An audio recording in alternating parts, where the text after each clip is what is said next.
feuille 16 ɗerol 17 ɓongol ka tafsiru alqur'ana 2. kutiba alaykum farlama e dow mo on onon julɓe ɓen alqitalu haɓugol jihadi ndin ko oɗo woni aya ɗimmo jippagol fi haɓugol jihadi, jippagol fi farlugol fi jihadi ndin. aya arano onno ka suratu hajji. Allah daali a wayla hande non farlama e mon alqital haɓugol jihadi ndin. Allah daali miɗo andi noon wa huwa ɗum kurhul lakum, ko añana ɗum on, safe ɗum no metta on, hiɗon añi ɗum. wa asa kono leno tanjina an takra hunde añoton shay'an hunde, wa huwa tawa nden hunde khairul lakum ko nde moƴƴere wonande on. wa asa hino tanjina kadi an to hibbunde yiɗoton shay'an goɗɗum, wa huwa sharrul lakum harande hunde ko nde bone mo. wallahu Allah ya'lamu himo andi wa antum onon la ta'lamuna on anda. yas'alunaka hiɓe landade ma ani shahril haram fiiɗi lebbi Allah hormanteji, qitalin fihi haɓugol e majji ko hunno ɗum wayno hani ka hana. aya on no mari sababu nuzul on yiltitoto ka tafsir alqur'ana arano mo waɗuɗen ma noddo numéro téléphone 628 60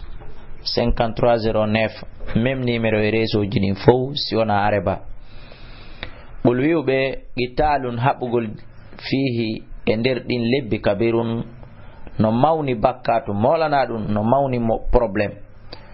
kono wasaddun ko sakkagol yimɓe ɓen an sabilillahi ɓantugol lawdina Allah kan,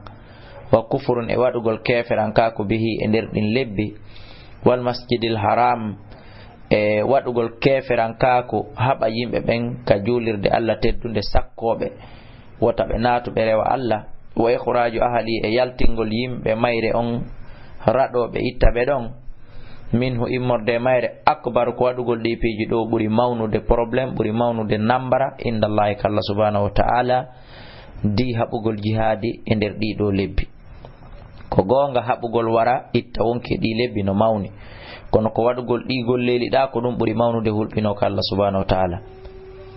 wiɗen aya qur'an o himo mari sababu nuzul, kono wiɗen o tafsir ɗo ko fi menen ekkitotoɓen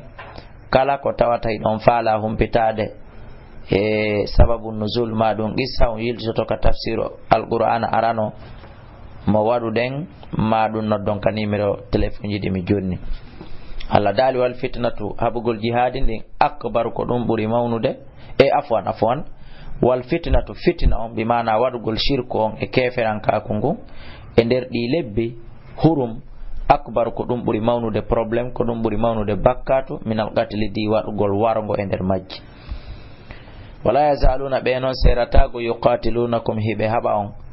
hatta yaruddukum ha ɓe rutta on an dinikum ɓetton e dina moɗon kan in istata'u si ɓe heeɓi feere. wa man yartadidi kala noon murtuɗo minkum e moɗon an dinihi o wi e dina makko kan, fayamut yo maayu wa wara kanko kafirun ko kefeero, faulaika hara ɓen ɗon habitatu boni a'maluhum golleli maɓɓe ɗin fi dunya ka aduna wal akhirati kala haraw, wa ulaika ɓen ɗon ashabun nari kamɓe no yimɓe yiite ngen, hum kamɓe fiyaka ka nder yiite khaliduna woni koɓe luttinte. inna alladina andena ɓen amanu gomɗinɓe, walladina e ɓen hajaru firuɓe, wa jahadu ɓe tinni fi sabilillahi fi ɓantugo lawdina Allah kan, ulaika ɓeɗo dey Allah daali yarjuna ɓe tijji rahmatallahi yurmede Allah nde, wallahu Allah ghafurun ko yafotoɗo rahimun ko yurmeteɗo. yasalunaka Allah daali ɓe landade ma anil khamri finde e beere wal maysir e ɗe carte ɗo kadi ko aya ɗo adi jippade fi harmingol beere e carte e tombola. aya je tati ari oyano ɗo oya hino ka miɗo ɓuri tanjinade ka nisa'i oyano ka maida. ɓul haalanɓe fihima hino e majji kanji ɗiɗi beere e carte ithmun bakkat kabirun molanaɗo, wa manafi'u e nafore hun seeɗa hun linnasi wonande yimɓe ɓen, wa ithmuhuma ko bakkatu noon ko woni ko e majji kanji ɗiɗi akbaru ɓuri mawnude min naf'ihima di nafa ko woni ko e majji kanji ɗiɗi. kono noon fi wiyama ɗo nafa hun seeɗa hun hino e beere e carte fi yimɓe ɓen, ko ya faamu mi inni ko aya adi jippade fi harmingol beere, amma aya sakkitoro arɗon ka suratu maida on ɗon hirsu no few harmini beere nden e carte ɗen totalement nafa hunde lutta ton hande kadi. bere ko lorratum e bakkatu e probléme nafa hel hunde heddaki nder ton. Wa yasalunaka belanda ma kadi ma da yunfiquna ko hundum be tata sadaka non joni ula alambe al afwa ko lutti kon dum ko tafsir go ula alambe al afwa ko yaafa gol yimbe ben ko yimbe ben wadi on tigi kon on tigi yaafobe dum ko ittugol sadaka no wana ko lutti kon be mana ko lutti kon ko tawata a nyami a hebi ko wawa uddirde hege maada ngen a harali ha poto patannida konko tawata a hari don a nyami a hebi no darora ma a borni ka hebi no surira awra ma on kala ko luttiti don konko dum don itata sadaka hollali luttande nden ko tuma nyamuda ha harda luttinda fokkiti hibboyde nande luttinande do woni ko fanda kadhalika ko wanuni yubayyinu Allahu lakum alla bangeniran taw al ayati ayaje den la'allakum hino gasa onon tatafakkaruna ummiji toto fi dunya ka aduna wal akhirati kalahara. Wa yasalunaka ibelandade ma anil khamri finde bere wa yasalunaka belandade ma anil yatama fibe al yatimabe kon be gasete wuri dede mu ul halam be islahun lahum ko mojjagol e mabbe khairun buri mojjude wa in tukhalitum son jillondiri e mabbe on hawtidi on yaadi elala fa ikhwanukum ko be musibbe mon nene gotobe mon kadina wallahu alla ya'lamu himu andi non al mufsida bonnowo on min al muslihi immorde mojjinowo on o aya kadi no mari sababun nuzul walau sha Allah si Allah no yiduno la'anatakum wawno on bittinde la'anatakum o tampinayno o bittinayno ngal duda to ko raka Qur'an mandi to don ngal mojja la'anatakum o bittinayno inna Allah anden Allah azizun ko teddudo hakimun ko nyenyudo e nyaare makko ne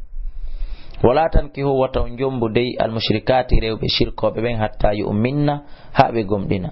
sabu ande wala amatun wallahi kordo mu'minatun gomdindo khairu no buri mojjude nde jombata min mushrikatin di debbo shirko wala wa ajabatukum haysi ngari makko kin hawni on ko non kadi wala tunkihu wata racing safe wata on okku al mushrikina worbe shirkobe ben be do kadi tan okku be sonnajo ko be labawo ko be mari jawdi o hatta yu'minu habe gomdina ndare do no mi do faala yo on wadi eskal don ndare ko sonnaabe meden jelo woni ko heferabe jombi watte yili don madam honno inete madan dore madan dundo Mariama Diallo madum Mariama Bari madum Fatoumata Sow e ko nandita tay dum watte yili awa gorko kefero o kettake sonnajo juldo few